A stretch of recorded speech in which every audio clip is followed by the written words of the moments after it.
La casa habitada, capítulo 3. No es difícil imaginar lo poderosamente que me motivaron los anales de la casa Harris. En esta ininterrumpida historia parecía subsistir una persistente maldad superior a todo lo que yo había conocido en la naturaleza.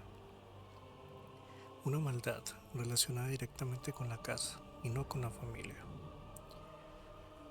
Confirmó esta impresión la colección menos sistemática de heterogéneos datos de mi tío, leyendas procedentes de habladurías de criados, recortes de periódicos, copias, certificados de defunción extendidos por médicos colegas suyos y cosas semejantes.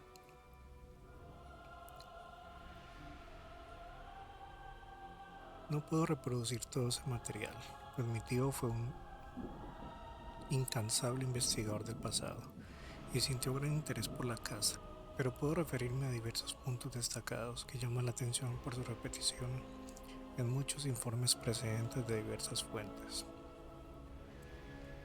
Por ejemplo, los rumores de la servidumbre coincidían casi unánimemente en atribuir al sótano, con sus hongos y su mal olor, el origen de la perniciosa influencia. Por ejemplo, los rumores de la servidumbre coincidían casi unánimemente en atribuir al sótano, con sus hongos y su mal olor, el origen de la perniciosa influencia. Hubo criadas, Anne White especialmente, que se resistía a usar la cocina del sótano, y por lo menos tres leyendas muy concretas hablaban de las extrañas formas, casi humanas o diabólicas, que tomaban las raíces de los árboles y las manchas de moho en esa parte de la casa. Estas últimas me interesaban profundamente, recordando lo que yo había visto de chico, pero tuve la sensación de que la mayor parte de lo importante había quedado en cada caso oscurecido en buena parte por añadiduras sacadas del común acervo de cuentos locales de fantasmas. Anne White, con su superstición de Exeter, había difundido el relato más extravagante y, al mismo tiempo, más consistente, asegurando que debajo de la casa estaba enterrado uno de esos vampiros, muertos que conservan su forma corporal y viven de la sangre o del aliento de los vivos, cuyas horribles legiones envían al mundo por la noche formas o espíritus en busca de presas.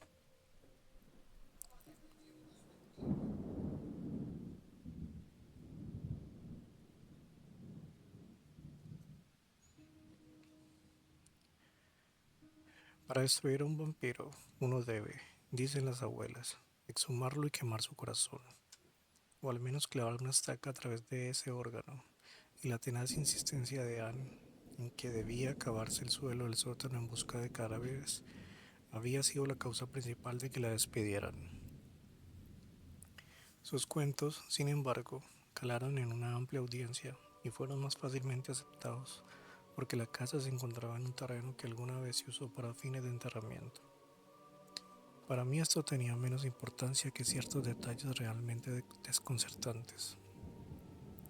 La queja de la criada, Preservet Smith, que había procedido a Anne, sin oír jamás hablar de ella, de que algo le chupaba el aliento por la noche. Los certificados de defunción de las víctimas de la fiebre en 1804, expedidos por el doctor Chad Hopkins, en que se mencionaba que las 4 personas carecían inexplicablemente de sangre, o los oscuros desvaríos de la pobre Robbie Harris, cuando se asustaba con los dientes agudos y los ojos vidriosos de una presencia semivisible.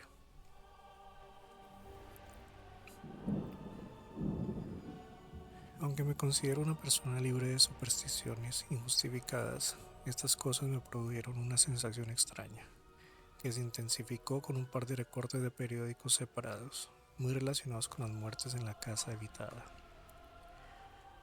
Uno del Providence Gazette, y Country Journal del 12 de abril de 1815 y el otro del Daily Transcript y Chronicle de 27 de octubre de 1845.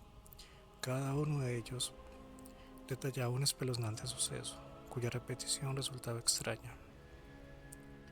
Parece ser que, en ambos casos, la persona agonizante en 1815 era una dulce anciana llamada Stafford y, en 1845, un maestro de mediana edad llamado Eleazar Durfe. Se transfiguró horriblemente y, con mirada vidriosa, intentó morder la garganta del médico que le atendía. Todavía más extraño fue el caso que puso término al alquiler de la vivienda. Una serie de muertes por anemia precedidas de locura en el curso de la cual los enfermos atentaban contra la vida de sus parientes mediante incisiones en el cuello o en las muñecas.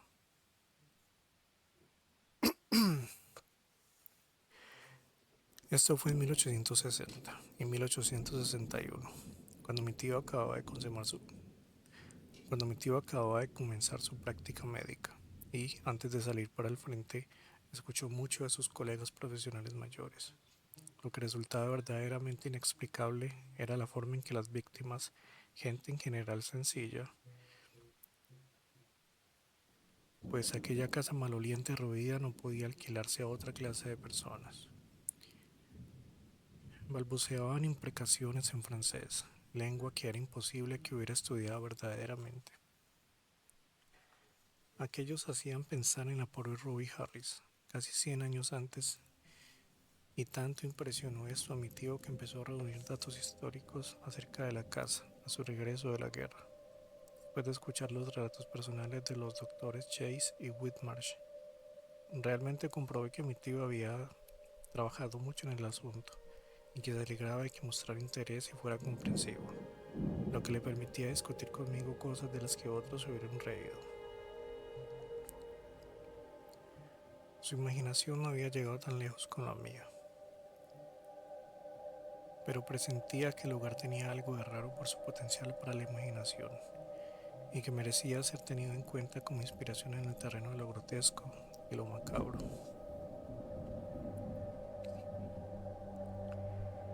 Por mi parte, estaba dispuesto a retomar todo el tema con una seriedad profunda y comencé de inmediato, no solo a revisar las evidencias, sino a acumular todos los datos que pudiera. Hablé muchas veces con Archer Harris, el anciano propietario de la casa, antes de que muriera en 1916, y obtuve de él y de su hermana soltera todavía viva una auténtica corroboración de todos los datos que mi tío había reunido acerca de la familia. Sin embargo, cuando les pregunté qué relación podía tener la casa con Francia o con su idioma, se confesaron tan francamente desconcertados e ignorantes como yo. Archer nada sabía, y lo único que pudo decir su hermana era que posiblemente su abuelo, Judy Harris, había oído hablar de algo capaz de arrojar alguna luz sobre el tema. El viejo marino, que sobrevivió 2 años a su hijo muerto en la guerra, no conoció por sí mismo la leyenda, pero recordaba que su primera niñera, la anciana Maria Robbins, parecía ser vagamente enterada de algo que podía haber dado cierto extraño significado a los desvaríos franceses de Robbie Harris que tantas veces había oído en los últimos días de aquella desgraciada mujer. María había vivido en la casa desde 1769, hasta que la familia se mudó en 1783 y había visto morir a Mercy Dexter. Una vez le insinuó algo a Dutty, a un niño, sobre un detalle algo extraño de los últimos momentos de Mercy, pero el chico la había olvidado todo excepto que se trataba de algo raro. La nieta recordaba aquel detalle de un modo confuso. Ni ella ni su hermano estaban tan interesados en la casa como Carrington, el hijo de Archer y actual propietario, con quien hablé después de mi experiencia. Tras haber obtenido de la familia Harris toda la información que me podía proporcionar, dirigí mi atención a los primeros registros y hechos de la ciudad, con un celo más penetrante que el que mi tío había mostrado ocasionalmente en el mismo trabajo. Lo que buscaba era una historia completa del solar en que se construyó la casa desde la fundación de la ciudad, ocurrida en 1636, y a ser posible, de tiempos anteriores, si es que podía centrar alguna leyenda de los indios Narragansett, con el fin de obtener los datos. Encontré, para empezar, que aquellos terrenos formaron parte de una larga franja de tierra otorgada originalmente a John Throckmorton, una de las muchas similares que comenzaban en Town Street, junto al río, y se extendían sobre la colina hasta un lugar que coincidía aproximadamente con la moderna Hope Street. La propiedad de Throckmorton, naturalmente, se había dividido posteriormente, y dediqué mucho tiempo y trabajo a investigar qué había sido aquella parte por la que luego correría Back o Benefit Street. Parece, según rumores, que había sido el cementerio de los Throckmorton, pero cuando estudié más cuidadosamente los documentos, descubrí que todas las tumbas habían sido trasladadas en una fecha anterior al cementerio del norte, situado en la Pawtucket West Road, y de pronto encontré, por pura casualidad, pues no estaba en los legajos principales y muy bien pudo pasarme inadvertido, algo que me emocionó profundamente, pues encajaba con algunos de los aspectos más extraños del caso. Era un documento de arrendamiento de 1697, relativo a un pequeño trozo de tierra otorgada a un tal Etienne Rowlett y a su esposa. Al fin había aparecido el elemento francés y otro dato, más profundamente horripilante que el nombre, que surgió de mis insólitas y heterogéneas lecturas, y que me llevó a estudiar febrilmente el plano del lugar tal como había sido antes del trazado de Back Street, entre 1747 y 1758. Encontré casi lo que había esperado, que donde estaba ahora la casa habitada, los Rowlett habían instalado su cementerio, detrás de una casa de campo de una sola planta y ático que no existe registro alguno de que esas tumbas fueran transferidas. El documento, de hecho, terminaba con mucha confusión y me vio obligado a registrar tanto la Sociedad Histórica de Rhode Island como la Biblioteca Shipley antes de poder encontrar una puerta que desbloqueara el nombre de Etienne Rowlett. Al final encontré algo, un detalle vago, pero de importancia monstruosa, que me llevó a examinar de inmediato el sótano de la casa habitada, con nueva y excitante minuciosidad. Por lo visto, los Rowlett habían llegado en 1696 desde East Greenwich, en la costa oeste de la bahía de Narragansett. Eran jugonetes procedentes de Cante y habían tropezado con una fuerte oposición antes de que se les permitiera instalarse en Providence. La impopularidad les había acosado en East Greenwich, donde llegaron en 1686, después de la revocación del edicto de Nantes. Y decían las malas lenguas que la ojeriza procedía de algo más que los prejuicios raciales o nacionales, o de las rencillas sobre tierras que afectaron a otros colonizadores franceses, que disputaron con los ingleses. Rencillas que ni siquiera el gobernador Andros pudo apaciguar, pero su ardiente protestantismo, demasiado audiente, según algunos, y su manifiesta aflicción cuando los echaron del pueblo, hizo que les concediera refugio, y el aceitunado Etienne Rowlett, menos ducho en faenas agrícolas que en leer extraños libros y dibujar raros diagramas, logró que le dieran un puesto de oficinista en el muelle de Pardon Tillinghast, en el extremo sur de Town Street. Pero tuvo lugar un alboroto que algún tipo, tal vez 40 años más tarde, después de la muerte del viejo Rowlett, y nadie parecía haber vuelto a oír hablar de la familia desde entonces.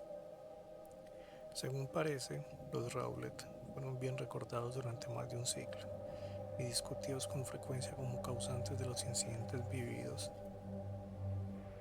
en aquel tranquilo puerto de Nueva Inglaterra. Paul, el hijo de Etienne, muchacho taciturno, cuya conducta impredecible probablemente había provocado el escándalo que hizo desaparecer a la familia, Fue especialmente motivo de conjeturas y, aunque Providence no compartió nunca los temores a la brujería de sus vecinos puritanos, insinuaban las viejas comadres que las plegarias de Paul no eran profecía, no eran proferidas en el momento adecuado, ni dirigidas a quien debía dirigirse. Todo esto, sin duda, había formado la base de la leyenda conocida por la vieja Maria Robbins, la relación que pudiera tener con los desvaríos en francés de Robbie Harris y de otros habitantes de la casa. Solo podrían determinar la imaginación o algún descubrimiento futuro. Me pregunté cuántos de los que habían conocido las leyendas habían conocido aquel eslabón que unía la casa más aún con lo terrible, que mis extensas lecturas me permitieron descubrir. Había otro dato significativo, encontrado en los anales del horror morboso, que hablaba de Jacques Rowlet de Cande, condenado en 1598 a morir en la hoguera por demoníaco, salvado luego de las llamas por el Parlamento de París y encerrado en un manicomio. Fue encontrado en un bosque cubierto de sangre y jirones de carne, poco después de que una pareja de lobos dieran muerte a un muchacho y lo despedazaran. Uno de los lobos había sido visto escapando ileso.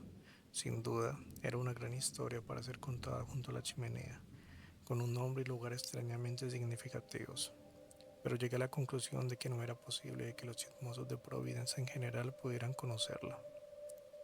De haberse sabido, la coincidencia de los nombres hubiera provocado acciones drásticas inducidas por el miedo, aunque no pudo haber sido su difusión, aunque entre susurros, la causa del alboroto final que hizo desaparecer a los robles de la ciudad.